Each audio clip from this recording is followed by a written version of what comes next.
से बोलना होगा ना।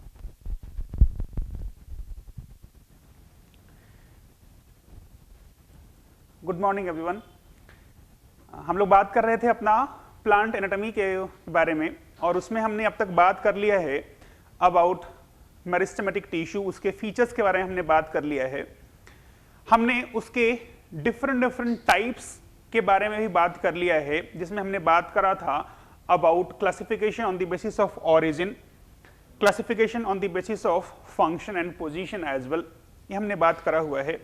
We have also discussed about structural organization of shoot apex. हमने बात कर लिया है अलग अलग थ्योरीज के बारे में भी, जो कि एक्सप्लेन करते हैं कि how shoot apex is organized. इसके बाद हमने स्टार्ट किया था लास्ट लेक्चर में पढ़ना अबाउट परमानेंट टिश्यू। मैं वहीं से फिर से कंटिन्यू कर रहा हूं। तो जैसे हमने समझा कि जो मेरिस्टेमेटिक टिश्यू है उसके सेल्स हमेशा लिविंग होते हैं, इन कॉन्ट्रास्ट टू दैट जो परमानेंट टिश्यू है उसके सेल्स जो हैं वो लिविंग भी हो सकते हैं और डेड भी हो सकते हैं। हाँ, लेकिन कभी भी वो डिवाइड नहीं करने वाले हैं। We have already discussed it that permanent tissues on the basis of origin can be primary permanent tissue, ये primary permanent tissue हो सकता है, या फिर ये secondary permanent tissue हो सकता है। ये हमने पहले ही बात करा हुआ है। ये जो प्राइमरी परमानेंट टिश्यू था, इसके बारे में जो आपने समझा है अब तक, जो मैंने आपको बताया है अब तक, वो ये था कि प्राइमरी परमानेंट टिश्यू जो है ये बनते हैं by differentiation of primary meristem. We have discussed it so far that primary meristem differentiates to form primary permanent tissue. यानी जो प्राइमरी परमानेंट टिश्यू हैं ये डिफरेंशिएटेड टिश्यूज होते हैं। चूंकि लिखा है प्राइमरी परमानेंट टिश्यू, यानी ये रिस्पॉन्सिबल है या फिर बनते हैं during primary growth of plant. Example क्या हमने बात करा है, तो वी हैव डिस्कस्ड कि इसका एग्जाम्पल है parenchyma, collenchyma, sclerenchyma, primary xylem, primary phloem etcetera. वहीं जो सेकेंडरी परमानेंट टिश्यू है ये बनते हैं बाय रीडिफरेंशिएशन ऑफ, ये बनते हैं by redifferentiation of secondary meristem, यानी ये रीडिफरेंशिएटेड टिश्यूज हैं। लिखा है सेकेंडरी, यानी ये बनते हैं ड्यूरिंग सेकेंडरी ग्रोथ, या फिर ऐसे कहूं कि they are responsible for secondary growth in plants. इसके एग्जांपल्स क्या हैं, तो हमने अब तक पढ़ लिया है इसके बारे में एग्जांपल्स को लेकर कि example we have is secondary xylem, secondary phloem. Example इसका कॉर्क भी है, एग्जांपल इसका सेकेंडरी कॉर्टेक्स भी है।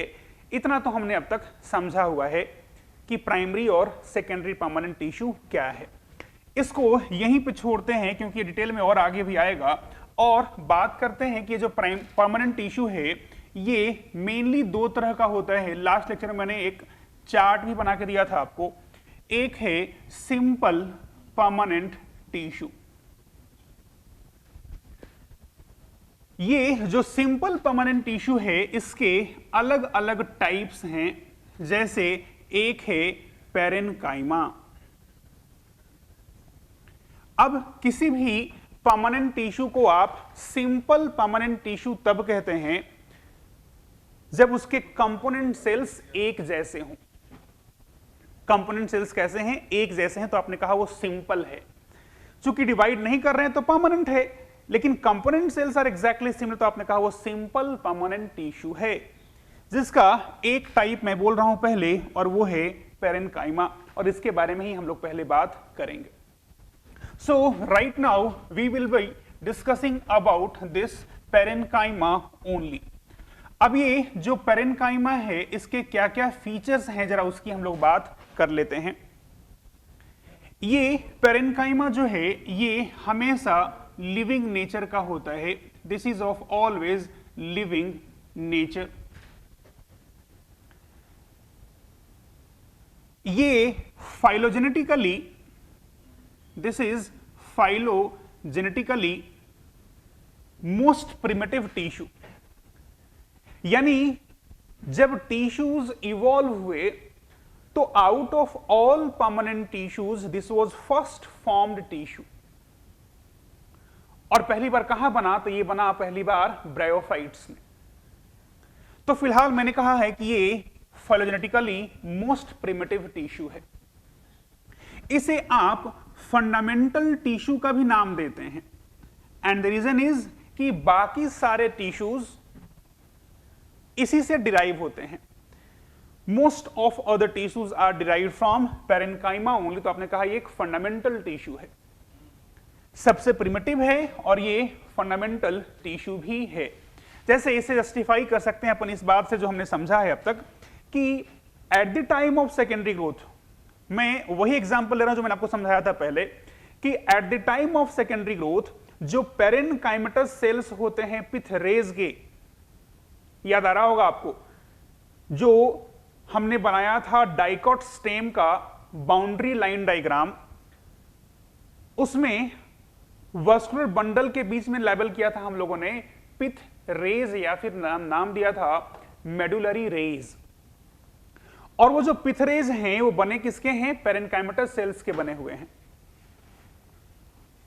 और हमने ये समझा है अब तक कि at the time of secondary growth parenchymatous cells of pith rays undergoes de-differentiation to form interfascicular cambium, जो कि अपने आप में एक सेकेंडरी मेरिस्टम था।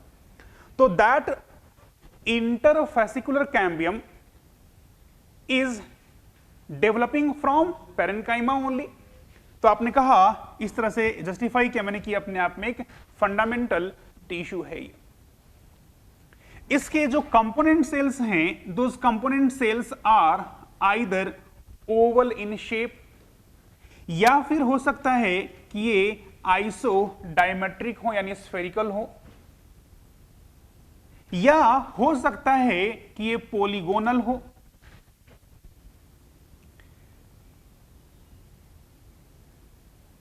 ये जो पेरेन्काइमेटस सेल्स हैं इसमें हो सकता है मैक्सिमम 14 साइड्स हों।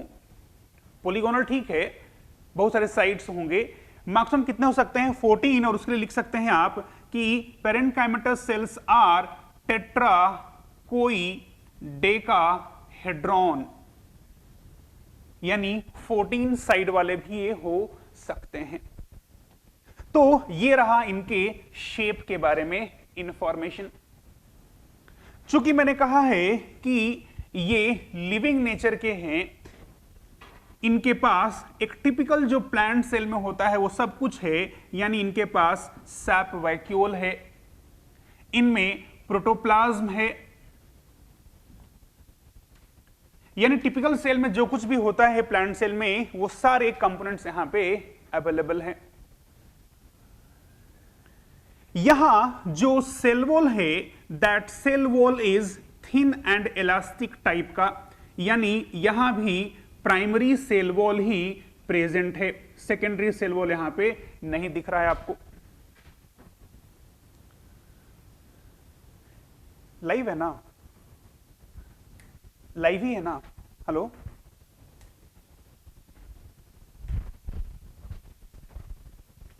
लाइव है ना? पक्का? बच्चे कुछ दिख नहीं रहे हैं इधर। अच्छा अच्छा अच्छा, ठीक ठीक ठीक।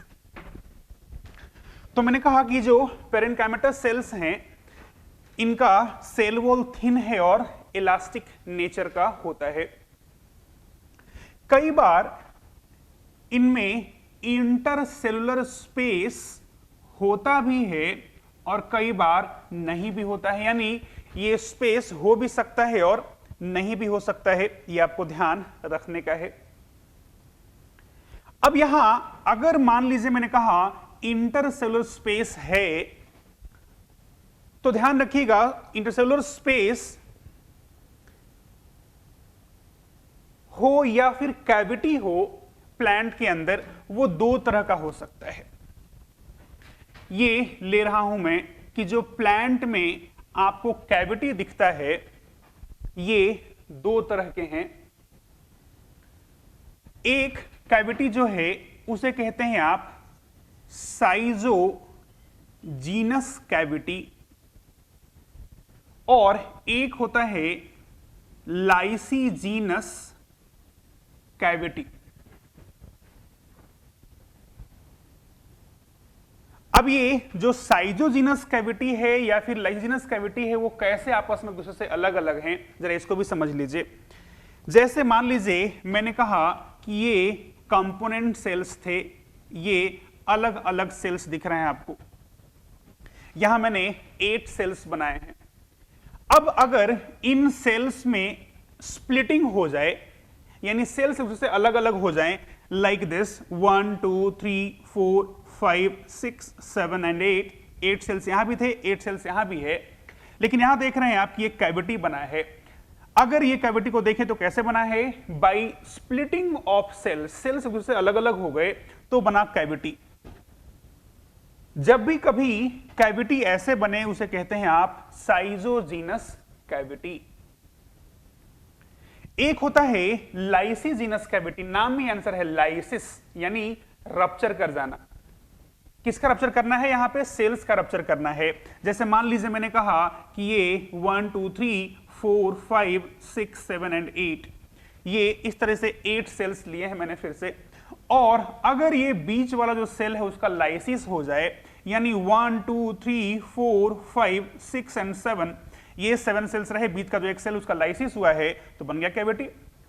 तो जब भी कोई कैविटी बनता है because of splitting of cells उसे कहते हैं आप साइजोजीनस कैविटी, और जब भी कैविटी बनता है because of lysis of cells उसे कहते हैं आप लाइसीजीनस कैविटी। याद रखिएगा, ये आगे भी आएगा।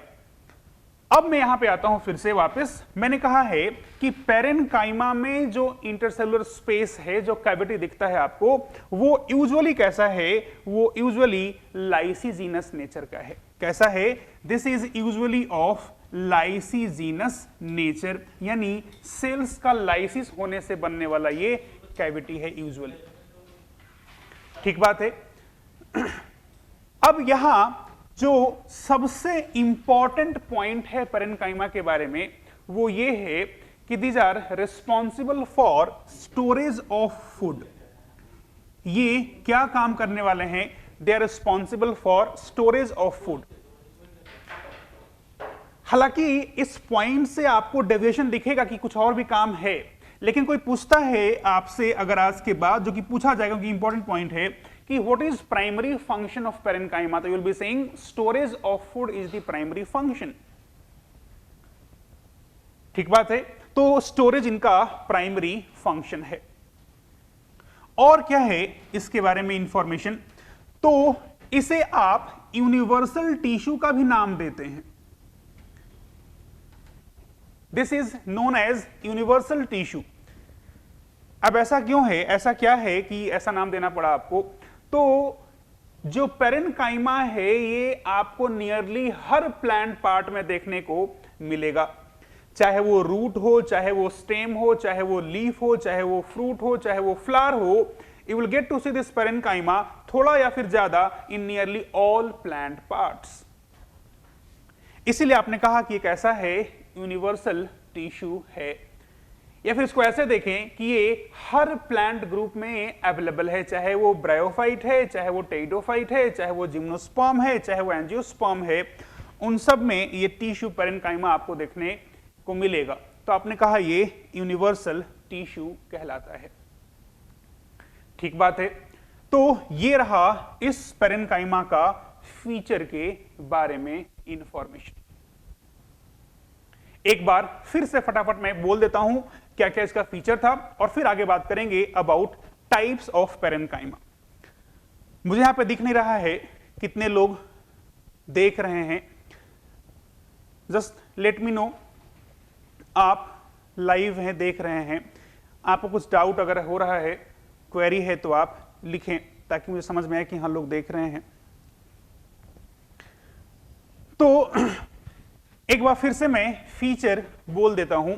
मैंने कहा कि पेरेन्काइमा जो है वो लिविंग नेचर का होता है, ये फिजियोलॉजिकली मोस्ट प्रिमिटिव है, यानी out of all permanent tissue सबसे पहले बनने वाला टिश्यू है, और सबसे पहले कहां बना, तो ये बना ब्रायोफाइट्स में देखने को मिला सबसे पहले।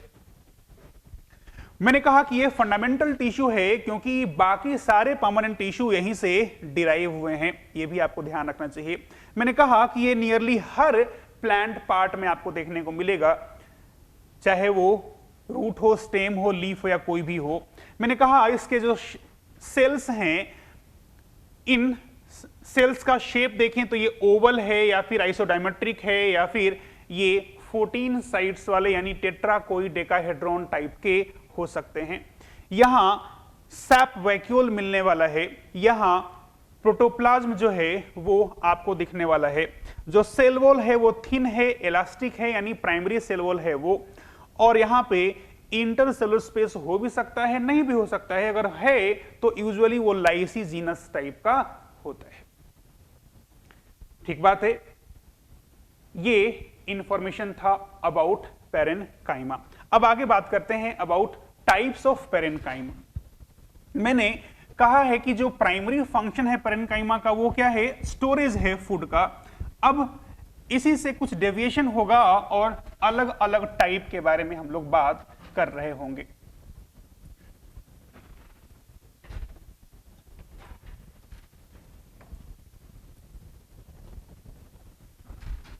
इसमें जो फर्स्ट टाइप ऑफ पैरेनकाइमा मैं ले रहा हूं वो है chlorenchyma. Right now we are discussing types of parenchyma.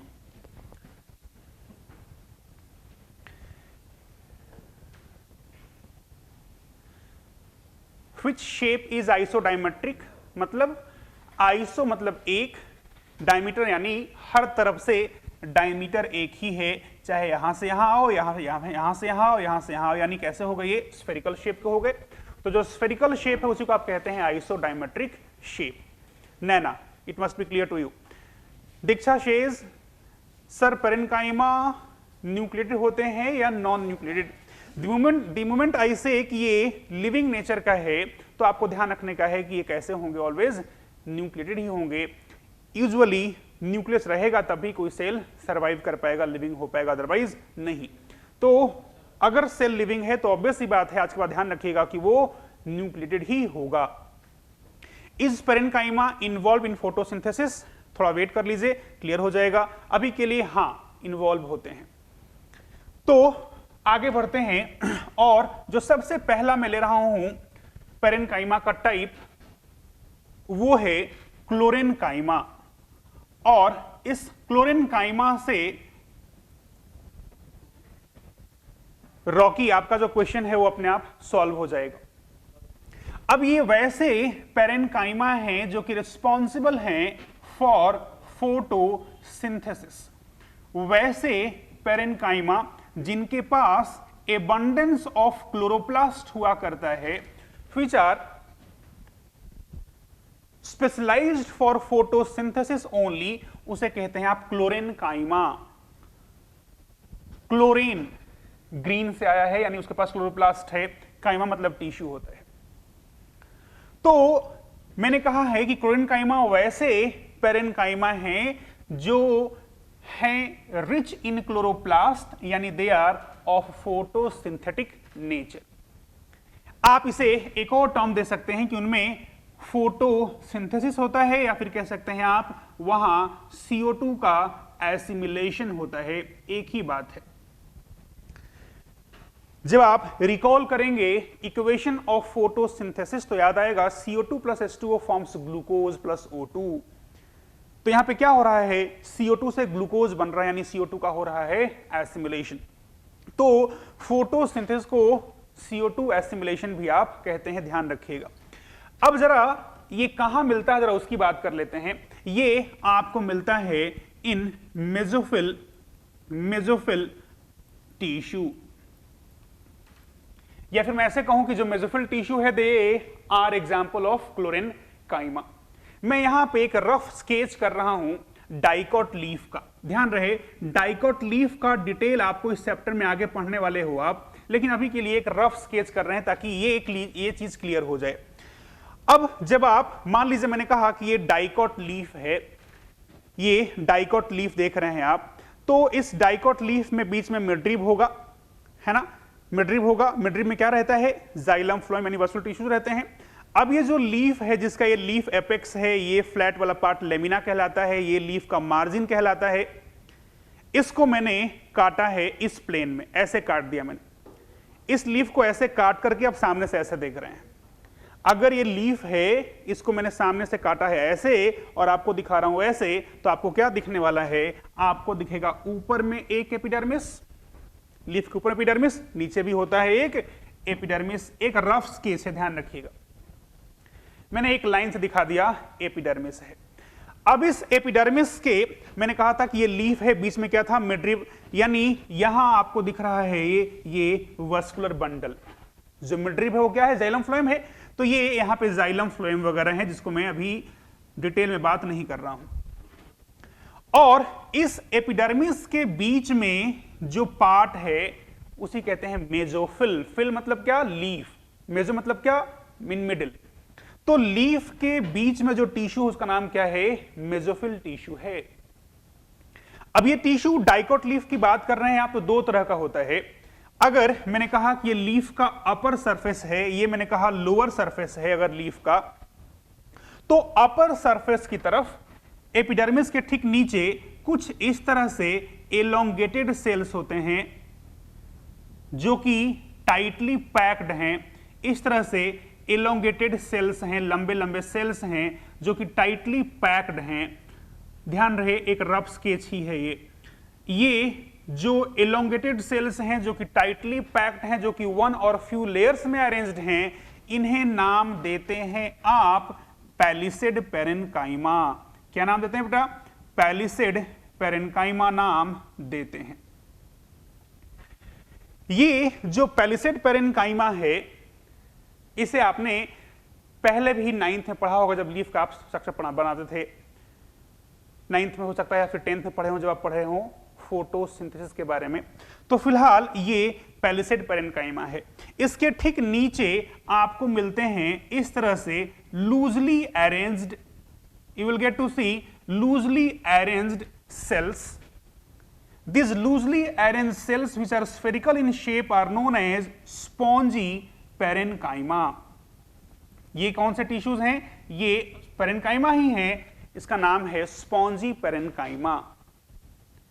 ये पैलिसेड पेरेन्काइमा और स्पॉन्जी पेरेन्काइमा को मिला दिया तो ये हो गया क्या, ये है मेसोफिल टिश्यू, ये है मेसोफिल टिश्यू। और जैसे हमने समझा था डाइकॉट स्टेम में कि एपिडर्मिस के अंदर वस्कुलर बंडल को छोड़ दिया जाए तो जो कुछ भी है सब कहलाता है ग्राउंड टिश्यू। याद आ रहा है, मैंने कहा था कि किसी प्लांट में 3 तरह के ही टिश्यू सिस्टम्स होते हैं। एक मैंने कहा था एपिडर्मल टिश्यू सिस्टम, एक वैस्कुलर टिश्यू सिस्टम और एक ग्राउंड टिश्यू सिस्टम। उस ground tissue of dicot stem में क्या क्या आया मैंने आपको समझाया अभी। वैसे यहां पे अगर बात करते हैं तो this mesophyll tissue which comprise of this one and this one represents ground tissue of leaf. यही कहलाता है लीफ का ground tissue. This mesophyll tissue represents ground tissue of leaf.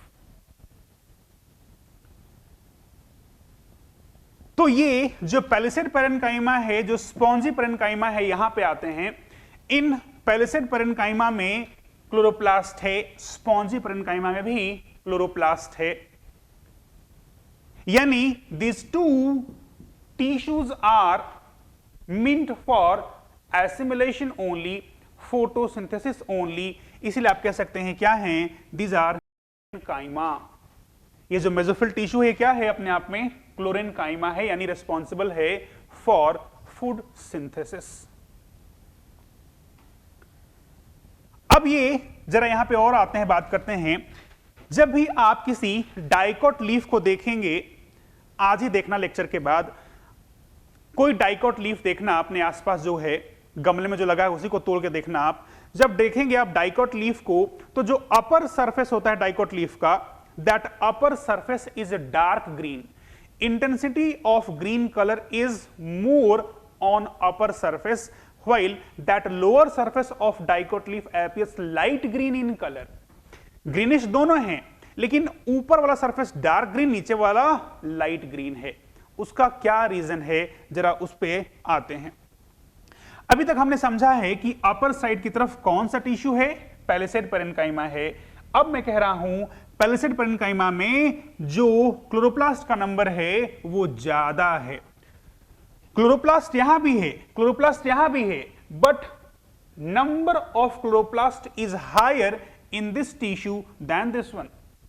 चूंकि यहां पे क्लोरोप्लास्ट ज्यादा है, इसीलिए ऊपर से आपको ये डार्क ग्रीन दिखता है। क्लोरोप्लास्ट यहां पे कम है, इसीलिए आपको ये लाइट ग्रीन दिखता है। लेकिन क्लोरोप्लास्ट है दोनों जगह, इसलिए ग्रीन दिखता है। लेकिन यहां पे कम तो लाइट ग्रीन, यहां पे ज्यादा तो डार्क ग्रीन दिखता है।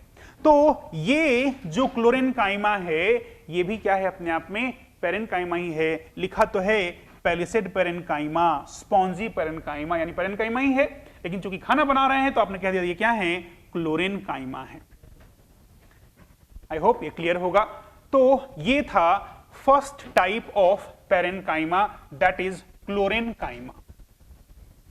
अब आते हैं सेकेंड टाइप पे, and that second type of parenchyma is एरेन्काइमा। एरेन्काइमा जो नेक्स्ट ले रहा हूं मैं वो है एरेन्काइमा। फिर से वैसे ही नाम में ही आंसर है, काइमा मतलब टिश्यू, एरेन मतलब एयर है। ये ऐसे टिश्यूज हैं जिसमें large intercellular spaces are there.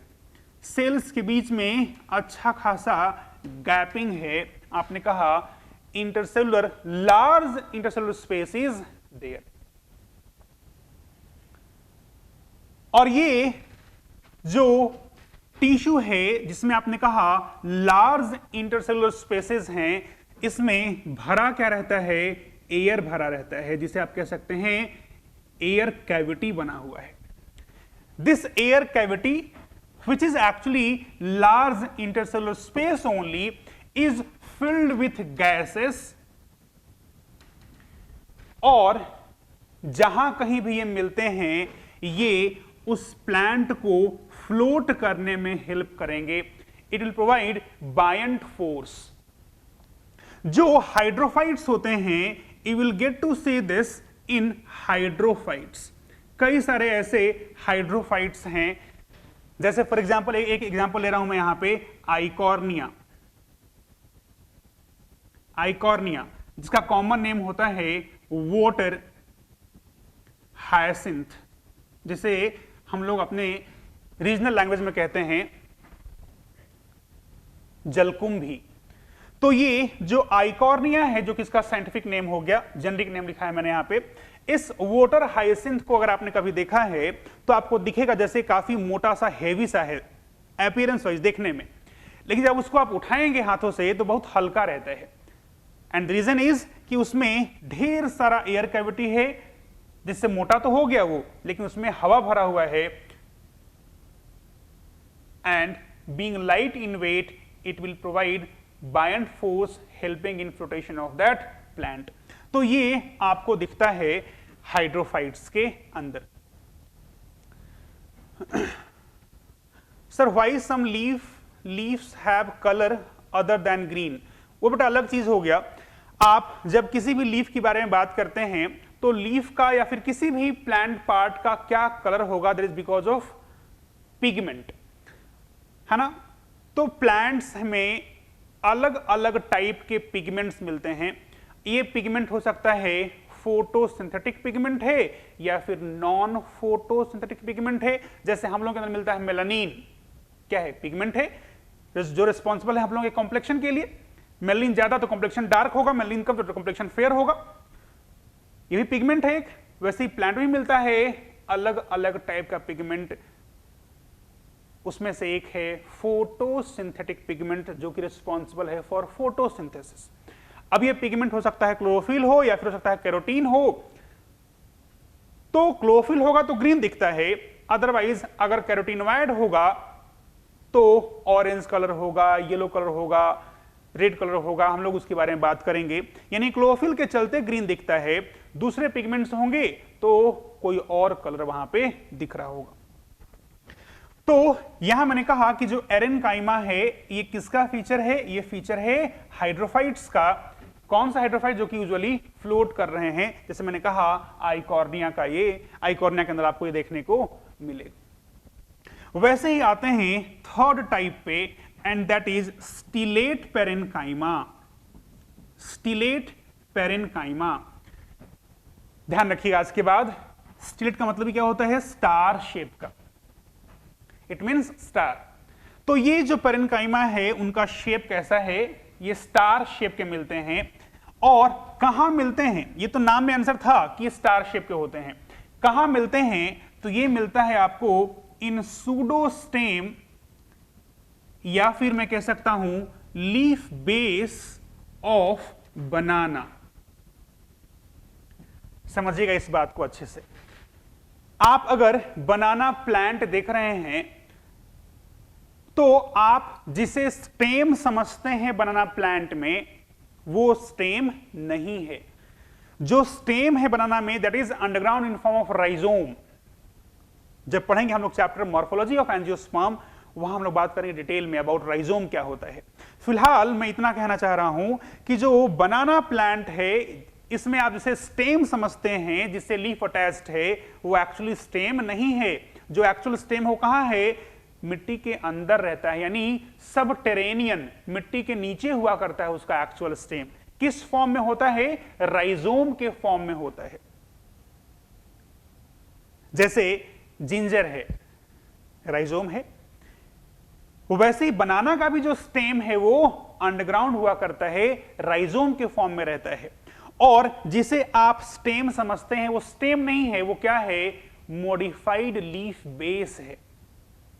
Leaf base क्या है? तो शायद पहले आया है, मान लीजिए मैंने कहा कि ये एक स्टेम है, इस पे लगा हुआ ये लीफ है अगर, तो ये लैमिना है, ये पिटियोल है, और जो लास्ट पार्ट है ये वाला जिससे कि अटैच्ड, उसे कहते हैं आप लीफ बेस।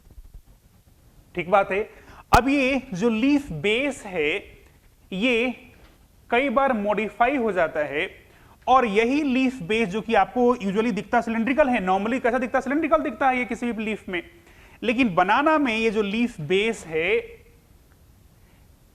कई सारे अलग अलग लीफ के, कई सारे अलग अलग लीफ के जो लीफ बेस हैं वो कॉन्सेंट्रिकली अरेंज हो जाते हैं। जैसे फॉर एग्जांपल मान लीजिए ये एक लीफ है फॉर एग्जांपल बनाना का। अब ये अगर लीफ है तो मान लीजिए मैंने कहा कि ये लीफ बेस है, तो ये जो लीफ बेस है ये नियरली ऐसे इस तरह से ये हो जाता है। Suppose this is leaf, this entire page is leaf base suppose.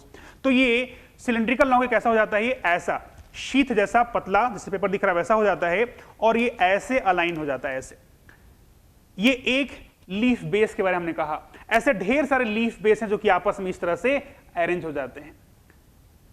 ये एक लीफ बेस है, ऐसे ढेर सारे लीफ बेस आपस में अरेंज हो जाते हैं, तो लगता है जैसे वो स्टेम है, स्टेम बन गया, जिसे आप कह रहे हैं सूडोस्टेम है एक्चुअली। तो that pseudostem of banana is again having stellate parenchyma. उसमें मिलता है आपको स्टिलेट पेरेनकाइमा।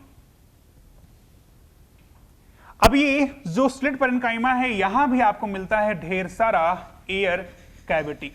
ध्यान रखिएगा, ये एरेनकाइमा नहीं है, ये स्टिलेट पेरेनकाइमा, लेकिन यहां भी मिलता है आपको एयर कैविटी जिसमें एयर भरा रहता है।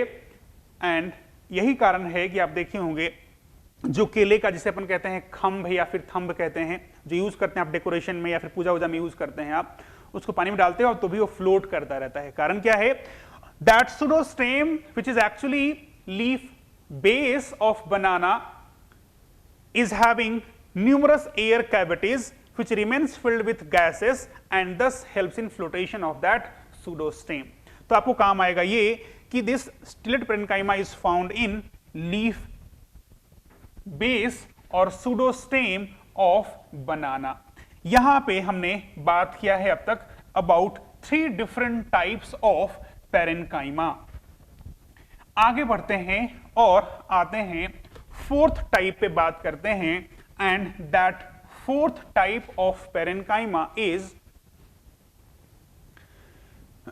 अभिजीत फिर से मैं एक्सप्लेन कर रहा हूं, स्टिलेट पेरेन्काइमा। मैंने कहा कि जो स्टिलेट है इसका मतलब ही होता है स्टार शेप का। ये ऐसे पेरेन्काइमा है जो कि यूजुअल ओवल या फिर स्फेरिकल शेप के नहीं हैं, स्टार शेप के हैं। कहां मिलता है? तो ये मिलता है इन सूडोस्टेम ऑफ बनाना। सूडोस्टेम क्या होता है? तो लीफ बेस के मॉडिफिकेशन से बना हुआ है, स्टेम जैसा स्ट्रक्चर बनाना में, जिसे कहते हैं आप सूडोस्टेम। तो सूडोस्टेम ऑफ बनाना में मिलता है आपको ये वाला पेरेन्काइमा। इस पेरेन्काइमा के अंदर भी एयर कैविटी रहता है which remains filled with gases, and thus again it helps in flotation of that plant part। अगर उसको पानी में आप डालते हैं तो फ्लोट करता रहता है, जो कि आपने ऑब्जर्व किया होगा केले का जो सूडोस्टेम रहता है, अगर पानी में डालते भी हैं आप तो दैट कीप्स ऑन फ्लोटिंग। ये था स्टिलेट पेरेन्काइमा। अभिजीत शायद क्लियर होगा अब आपको। आगे बात करते हैं, एंड नेक्स्ट वन इज प्रोजेन्काइमा। ये प्रोजेन्काइमा क्या है? तो ये एलोंगेटेड पेरेन्काइमा होते हैं। एलोंगेटेड हैं, आप ऐसे मान सकते हैं, एलोंगेटेड हैं विथ पॉइंटेड एंड्स। फिर से मैंने कहा है कि prosenchyma are elongated cells with pointed ends, और ये आपको कहां मिलने वाला है? You will get to see this parenchyma which is known as prosenchyma in root. आप रूट में इसको देख सकते हैं। वैसे ही और भी टाइप हैं। नीरज का क्वेश्चन है, इंटरसेलुलर स्पेसिस भी होता है सर? मैंने यहां बोल दिया बेटा पहले ही, यहां पे इंटरसेलुलर स्पेस है जिसे आप कह रहे हैं एयर कैविटी है, क्योंकि उसमें एयर भरा रहता है और इसी कारण से वो फ्लोट कर रहा होता है। तो ये तो क्लियर, मैंने पहले ही बोल दिया है। आगे आते हैं और बात करते हैं नेक्स्ट के बारे में, and that is mucilage parenchyma. ये ऐसा पेरेन्काइमा है जो कि वाटर को होल्ड करके रखता है। जैसे फॉर एग्जांपल आप अपने आसपास कोई भी ज़ेरोफाइट को देखें, चाहे आपके घर में एलो लगा के रखा हो, एलोवेरा, या फिर यूफोर्बिया लगा के रखा हो, या फिर कैक्टस यानी ओपोन्सिया लगाया हुआ हो, एलोवेरा हो सकता है गमले में लगाया हुआ हो, कई बार घरों में यूज करते हैं एलोवेरा को।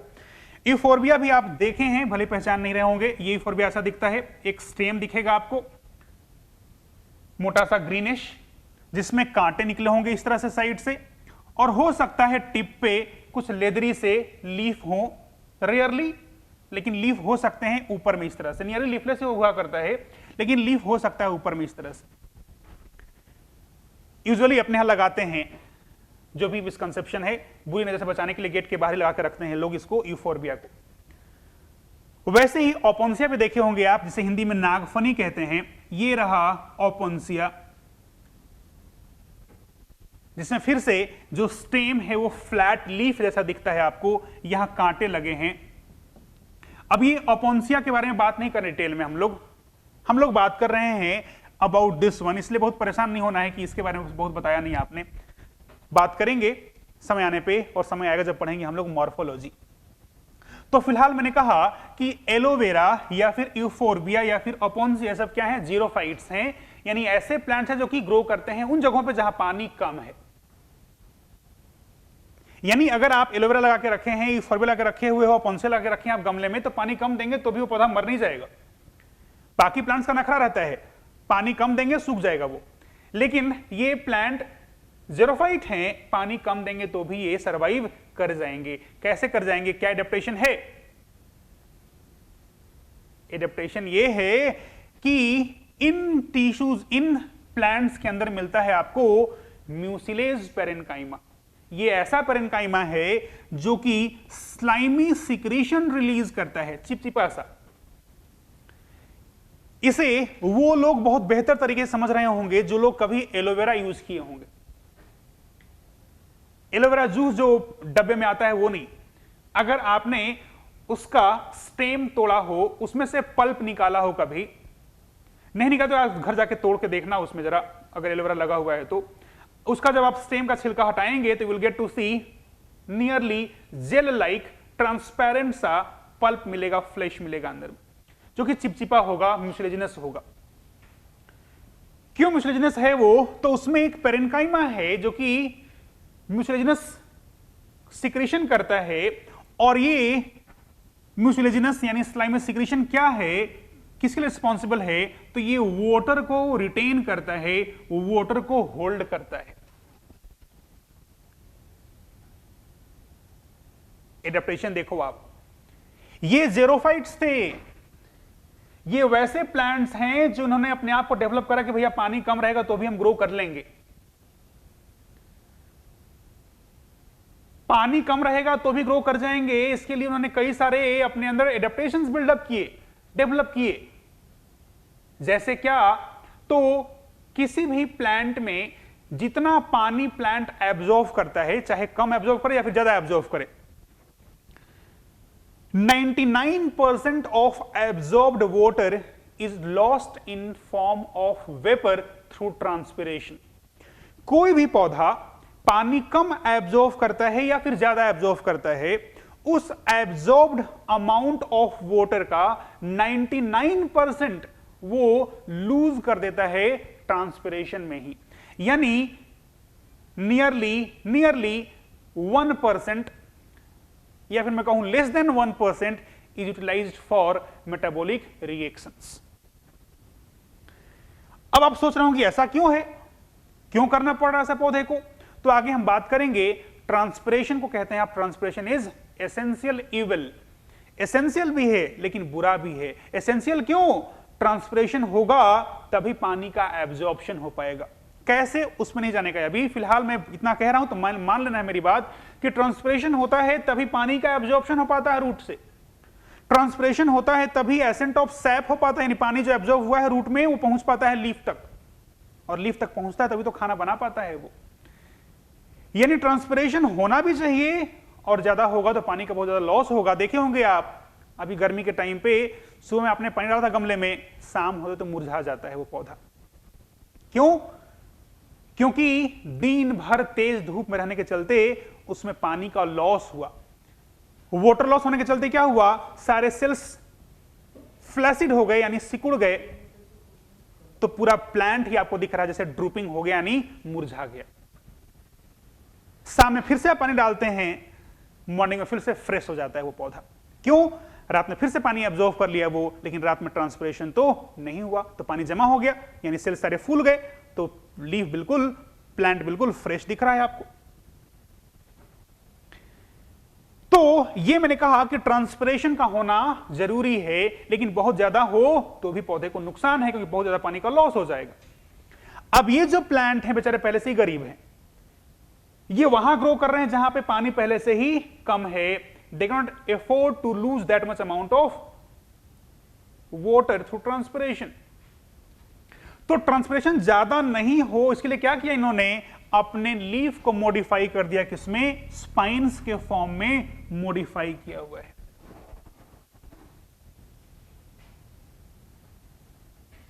लीफ को मॉडिफाई किया हुआ है किसके फॉर्म में? स्पाइन्स के फॉर्म में। चाहे आप एलोवेरा देख रहे हो जिसमें ऐसे नियरली दिखता है आपको साइड से निकले हुए इस तरह से कांटे दिखते हैं, तो ये कांटे क्या है? स्पाइन्स क्या है? मॉडिफाइड लीफ है। लीफ रहा नहीं तो स्टेमेटा रहा नहीं, स्टेमेटा रहा नहीं तो ट्रांसपिरेशन नहीं होगा।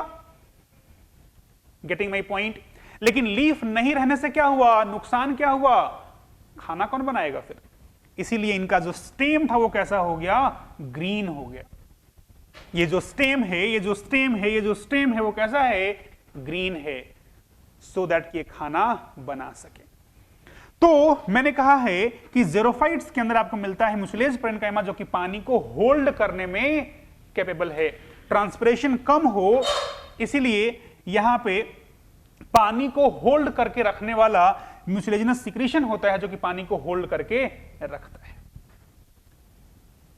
यह है म्यूसिलेज पेरेन्काइमा के बारे में।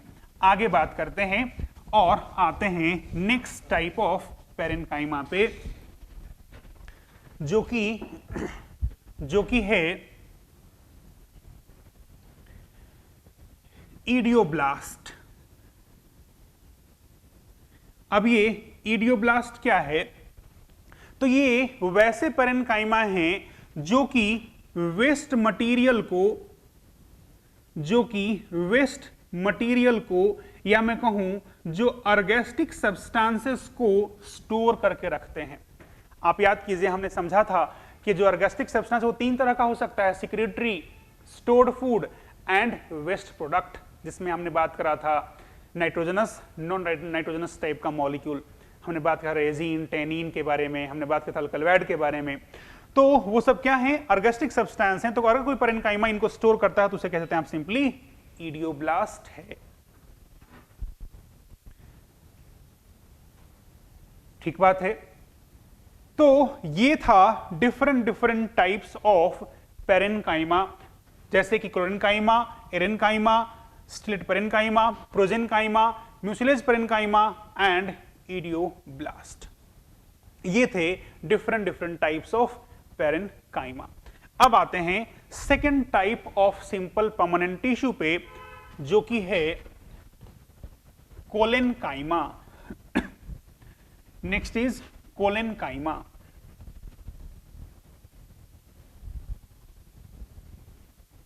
Second type of simple permanent tissue is collenchyma. Parenchyma हो गया है, अब बात कर रहे हैं हम लोग कोलेनकाइमा के बारे में।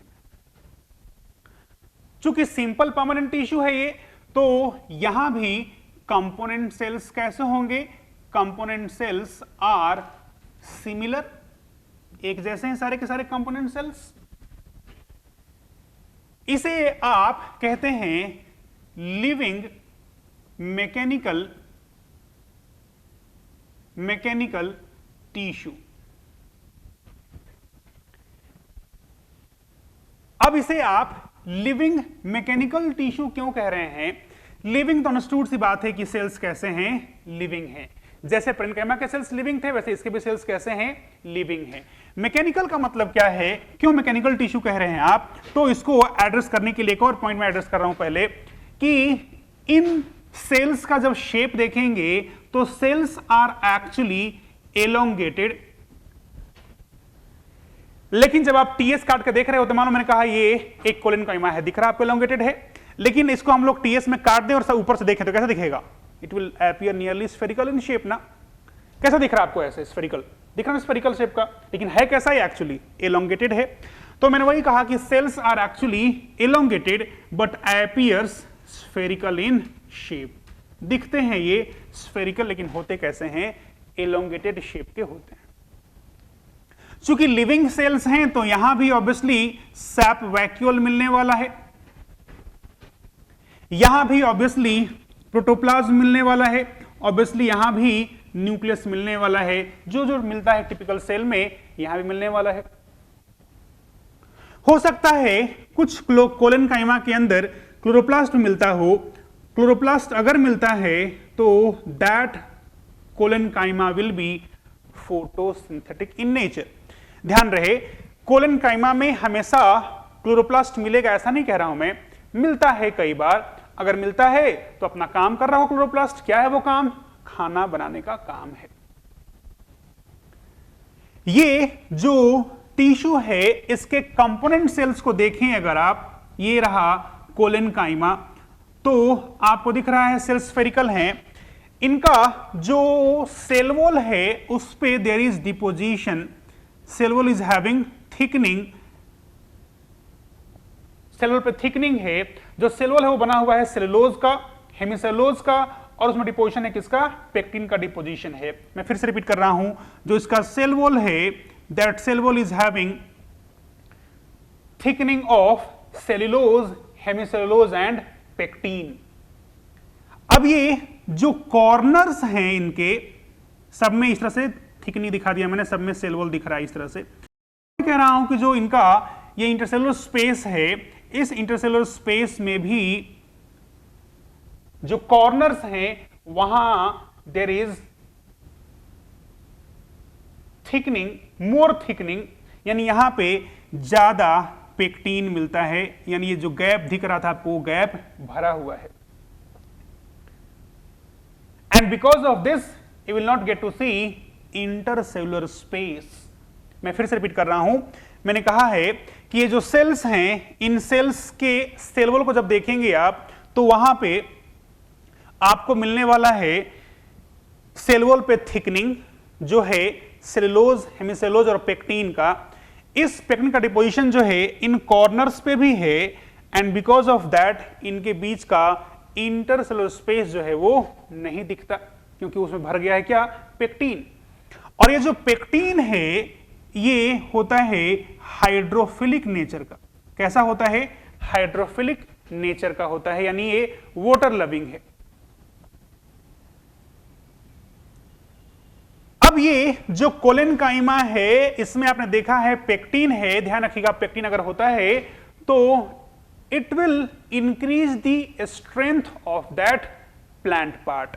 जहां कहीं भी आपको मिलेगा पेक्टीन वहां पे स्ट्रेंथ थोड़ा बढ़ जाएगा बिकॉज ऑफ पेक्टीन। तो यहां आते हैं, मैंने कहा कि जो कोलेनकाइमा है कहां मिलता है बात करना बाकी है। ये जो कोलेनकाइमा है इसके सेल्स लिविंग हैं और यहां पेक्टीन का डिपोजिशन होने के चलते ये किसी भी प्लांट पार्ट को स्ट्रेंथ देते हैं। तो कहा आपने दिस मैकेनिकल टिश्यू, ये लिविंग मैकेनिकल टिश्यू है। अब ये कहां मिलता है, तो ये मिलेगा आपको, इंपॉर्टेंट है, कहां मिलता है, इंपॉर्टेंट है, ये मिलता है आपको इन हाइपोडर्मिस ऑफ डाइकॉट स्टेम। ये मिलेगा आपको इन हाइपोडर्मिस ऑफ डाइकॉट स्टेम। और कहां मिलेगा, ये मिलेगा आपको इन लीफ मार्जिन,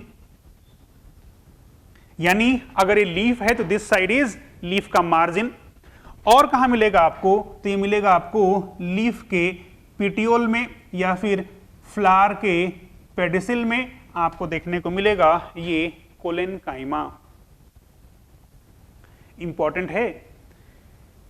मैंने कहा कि जो डाइकोट स्टेम का हाइपोडर्मिस है वहां है, लीफ के मार्जिन में ये मिलता है, पिटियोल मिलता है, पेडिसिल मिलता है। यही कारण है कि तेज हवा होने के बाद भी जो लीफ का मार्जिन है वो इंटैक्ट रहता है, टूटता नहीं है, फटता नहीं है। जो पिटियोल है उसमें कोलेनकाइमा है, इसी कारण से वो इलास्टिक नेचर का है, फ्लेक्सिबल है, तेज हवा है तो वो मूव कर जा रहा है, टूटने से बचा रहा है पौधे को। जो यंग डाइकोट स्टेम है वहां मैंने कहा है hypodermis which is lying just below epidermis is made of collenchyma. Dicot stem में ठीक ऊपर से दूसरा लेयर किसका बना हुआ है, कोलेनकाइमा का बना हुआ है। इसी कारण से यंग स्टेम जो होते हैं वो भी हवा को बर्दाश्त कर लेते हैं, वो टूटते नहीं हैं। तो मैंने कहा है कि जो कोलेनकाइमा है इट प्रोवाइड्स मैकेनिकल स्ट्रेंथ तो दे ही रहा है ये, लेकिन साथ में ये इलास्टिसिटी, ये फ्लेक्सिबिलिटी भी दे रहा होता है अलग अलग प्लांट पार्ट को। जो तेज हवा है उससे जो एक पुलिंग फोर्स डेवलप होता है उससे ये टियर होने से, टूटने से बचा लेता है पौधे को। चाहे लीफ मार्जिन को बचा लेता है टूटने से, पिटियल को बचा लेता है टूटने से। आपने बचपन में किसी पौधे के ग्रीन स्टेम को पकड़ के खूब झूला झूले होंगे आप।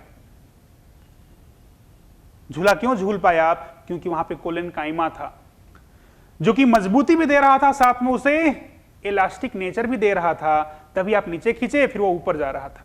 अगर वही पुराना डाल होता जिसमें कोलेनकाइमा नहीं होता है, आगे बात करेंगे आप, अगर सेकेंड, मैंने कहा था, ध्यान रखिएगा, मैंने कहा था कि डाइकोट स्टेम, जो यंग डाइकोट स्टेम है उसके हाइपोडर्मिस में मिलता है कोलेनकाइमा यंग स्टेज में।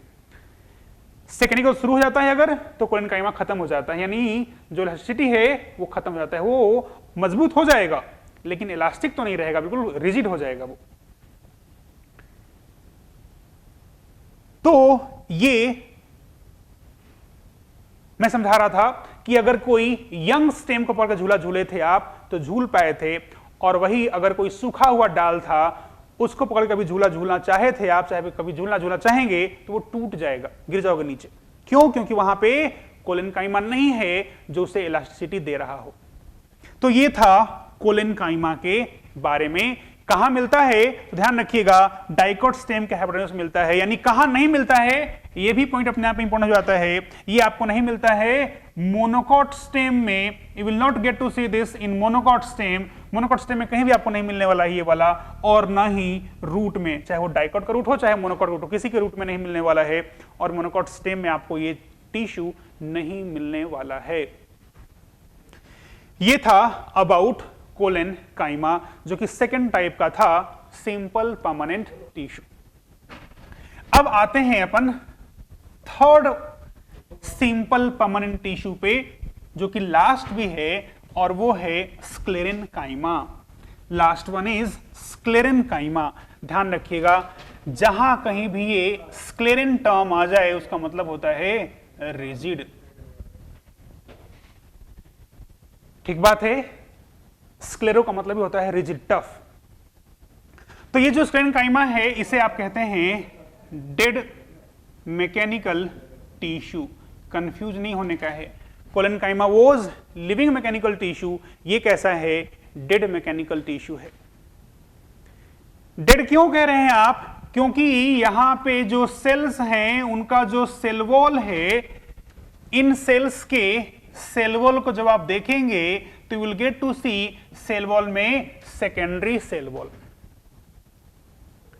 हमने चूंकि अभी पढ़ा नहीं है सेल वॉल क्या होता है, कैसा होता है, इसलिए अभी के लिए सेल वॉल जो है वो किसी प्लांट सेल का आउटरमोस्ट कवरिंग है, और उसके अलग अलग टाइप होते हैं, primary cell wall, secondary cell wall, tertiary cell wall. Primary cell wall जो है वो सबसे पहले बनता है और वो थिन फ्लेक्सिबल हुआ करता है। उसके बाद सेकेंडरी सेल वॉल बनता है जो कि रिजिड हुआ करता है। रिजिड क्यों होता है, क्योंकि वहां पे डिपोजिशन होता है लिग्निन का, सुबेरिन वगैरह का हो जाता है deposition, that makes that structure very rigid. तो मैंने कहा है कि सेल वॉल जो है वो कैसा है, सेकेंडरी सेल वॉल है, इसमें किसका डिपोजिशन है, लिग्निन का डिपोजिशन है। और ध्यान रखिएगा, लिग्निन का डिपोजिशन हुआ नहीं कि सेल हो जाएगा कैसा, डेड। कोलेनकाइमा में पेक्टिन था, लिग्निन नहीं था, तो लिविंग था। यहां पे मैंने कहा सेल वॉल में लिग्निन है, सेल्स कैसे हैं, डेड हैं। लिग्निन के चलते डेड है, लिग्निन के चलते ही कैसा है, इनका मैकेनिकल स्ट्रेंथ भी अच्छा खासा है, इसलिए आपने कहा ये मैकेनिकल टिश्यू तो हैं लेकिन डेड हैं। ये आपको कहां कहां देखने को मिलेगा, तो you will get to see this sclerenchyma इन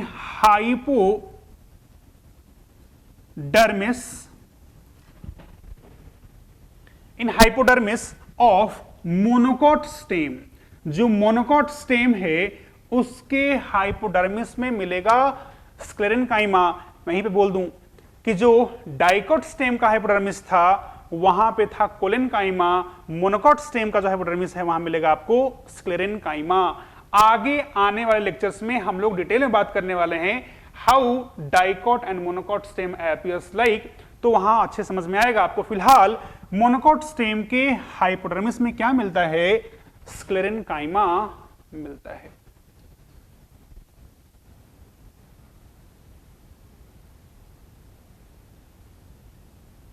अब ये जो स्क्लेरेनकाइमा है इसके सेल वॉल में आपको पिट्स दिखते हैं।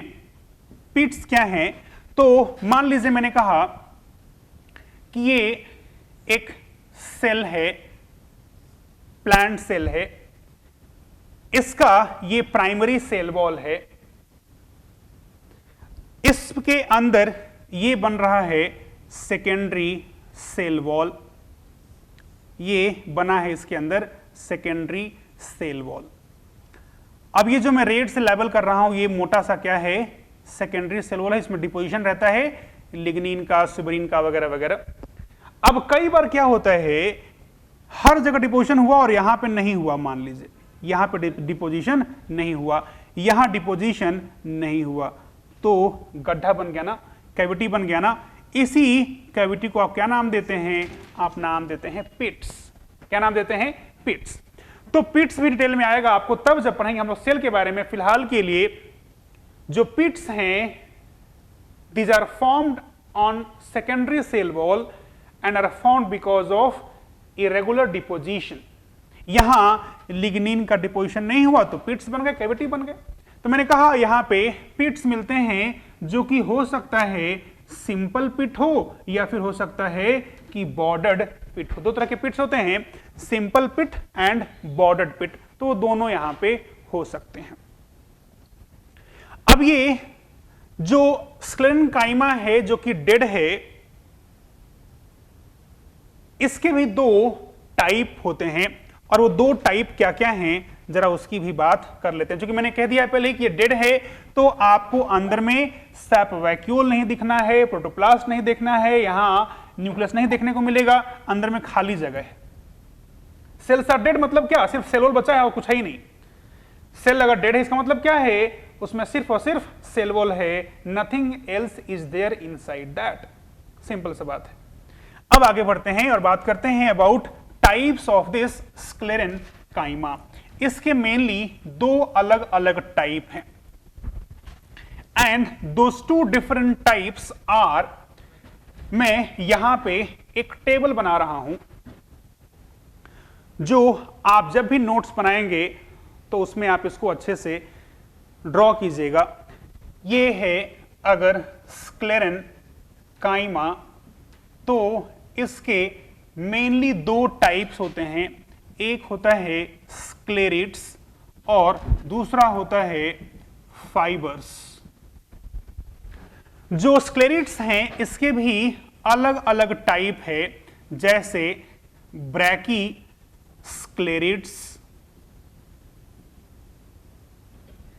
जैसे मैक्रो स्क्लेरिड्स, जैसे ऑस्टियोस्क्लेरिड्स, जैसे एस्टेरोस्क्लेरिड्स, जैसे ट्राइकोस्क्लेरिड्स। ये जो, ठीक है इसको अब यहीं पे छोड़ता हूं, इधर आते हैं। फाइबर्स हैं, ये आपको तीन तरह के देखने को मिलेंगे। एक होता है सरफेस फाइबर, एक होता है जाइलरी फाइबर, एक होता है एक्स्ट्रा जाइलरी और बास्ट फाइबर। ये सब क्या है समझ में आएगा, फिलहाल मैं एक चार्ट बना रहा हूं। ये जो बास्ट फाइबर है ये भी दो तरह का होता है, एक होता है फ्लोएम फाइबर और एक होता है पेरी वैस्कुलर, या फिर कहते हैं आप उसे पेरीसाइकल फाइबर। चीजें कॉम्प्लेक्स हो रही हैं लेकिन ये तो होना ही था, आपको तैयार रहना था पहले से ही। मैंने कहा है कि ये अलग अलग टाइप के स्क्लेरेनकाइमा हैं। ब्रैकी स्क्लेरिड क्या है तो जरा इसकी बात करते हैं। फिलहाल इसे आप स्टोन सेल्स भी कहते हैं क्योंकि दिखते कैसे हैं, स्फेरिकल शेप के दिखते हैं। अगर मैं ड्रॉ करूं तो ये, अगर मैंने कहा ब्रैकीस्क्लेरिड्स हैं, तो इसमें आपको ढेर सारा डिपोजिशन देखने को मिलेगा। किसका? लिग्निन का आपको मिलेगा डिपोजिशन। जैसे ये पूरा भरा हुआ है लिग्निन से, ये पूरा भरा हुआ है लिग्निन से, और जहां लिग्निन नहीं है वहां कैनाल लाइक स्ट्रक्चर दिख रहा है जिसे आप कहते हैं पिट कैनाल। क्या कहते हैं बेटा? पिट कैनाल कहते हैं। तो जो ब्लैक दिख रहा है मेरे डायग्राम में वो सब लिग्निन का डिपोजिशन है, और जहां खाली जगह उसे कह दिया आपने पिट कैनाल है। स्फेरिकल दिख रहे हैं, नाम दिया इसका स्टोन सेल्स।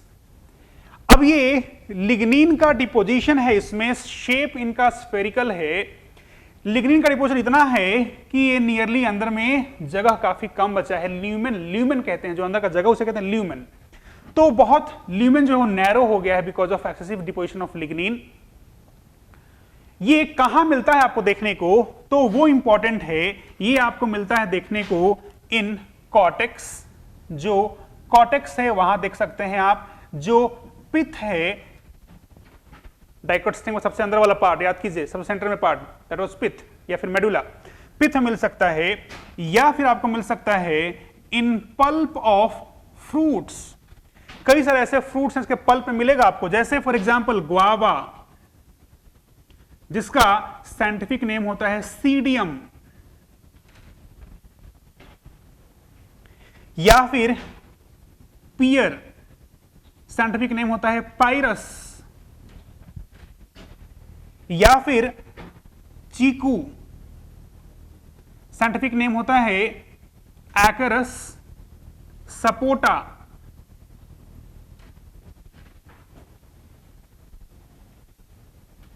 इस बात को समझिए ऐसे कि जब आप पियर खा रहे होंगे या फिर चीकू खा रहे होंगे तो उसके पल्प को चबाते टाइम आपने एक अजीब सा ग्रिटीनेस फील किया होगा, लगा होगा जैसे कुछ रेत जैसा कुछ फंसा है उसके पल्प में, कुछ खुरदरा जैसा रफ जैसा लगा होगा जो आप फील किए होंगे, जो बाकी पल्प में नहीं। जैसे आप आम खा रहे हैं और एक आप पियर खा रहे हैं, फिर चीकू खा रहे हैं, दोनों के पल्प में डिफरेंस आपको समझ में आएगा। जो चीकू है या फिर पियर है फिर गुआवा है, उनके पल्प को जब चबाते हैं तो आपको ग्रिटीनेस फील होता है, तो कुछ रफनेस फील होता है, जैसे कुछ रफ टेक्सचर कोई चीज है, कुछ रेत जैसा है उसके पल्प में, ऐसा फील होगा आपको।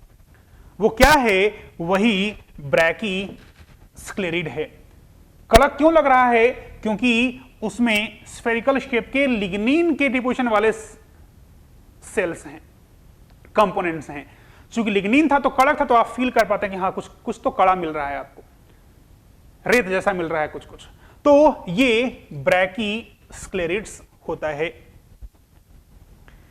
दूसरा है मैक्रोस्क्लेरिड्स, जो कहां मिलता है? ये मिलेगा आपको इन सीड कोट ऑफ डाइकॉट। जो डाइकॉट है, जैसे कि फॉर एग्जांपल लेग्यूमिनस प्लांट, लिखता हूं मैं, एक एग्जांपल दे रहा हूं मैं। जो लेग्यूमिनस प्लांट है, यानी जो फैमिली लेग्यूमिनोसी है, जिसमें सारा दाल आता है, सारे के सारे पल्सेस उसी में आते हैं, सोयाबीन उसी में आता है। तो जो लेग्यूमिनस प्लांट है जो कि डाइकोट के मेंबर हुआ करते हैं, उनके सीड का जो कवरिंग है वहां आपको मिलता है ये मैक्रोस्क्लेरिड्स। ये कहां मिलता है? नाम ही है ऑस्टियो, बोन जैसा दिखता है, लंबा है, ऐसा है मोर और लेस बोन जैसा। तो ये जो ऑस्टियोस्क्लेरिड्स है ये कहां मिलता है? ये मिलता है आपको इन सीड कोट ऑफ मोनोकॉट। जो मोनोकॉट का सीड कोट है वहां आपको ये चीज देखने को मिलेगा। वैसे ही जो एस्टेरोस्क्लेरिड्स हैं, नाम में आंसर है स्टार जैसा। एस्ट्रो मतलब फिर से क्या होता है? स्टार। जैसे स्टिलेट बॉडी यूज करते हैं वैसे ही एस्ट्रो यूज करते हैं स्टार के लिए। तो ये कहां मिलता है? ये मिलता है आपको इन लीफ ऑफ, या फिर मैं कहूं इन टी लीव्स, या फिर कुछ हाइड्रोफाइट्स हैं उसमें मिलेगा आपको। जैसे कौन कौन से? जैसे Nelumbo, Nelumbo that is lotus, Nymphaea,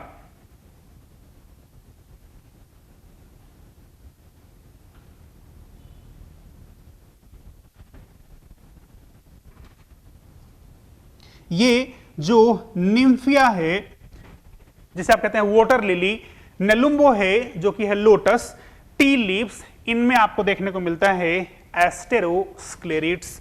और लास्ट है ट्राइको। ट्राइको मतलब क्या होता है? हेयर।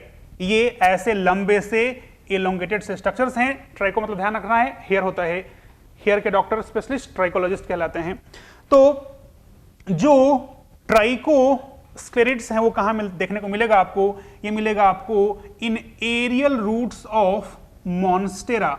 मॉन्स्टेरा एक प्लांट है जिसके एरियल रूट में आपको देखने को मिलेगा ये ट्राइको स्क्लेरिड्स। तो ये था अबाउट डिफरेंट टाइप्स ऑफ स्क्लेरिड्स, जिसमें आपने कहा शेप स्फेरिकल है या फिर एलोंगेटेड है, लिग्निन का डिपोजिशन है,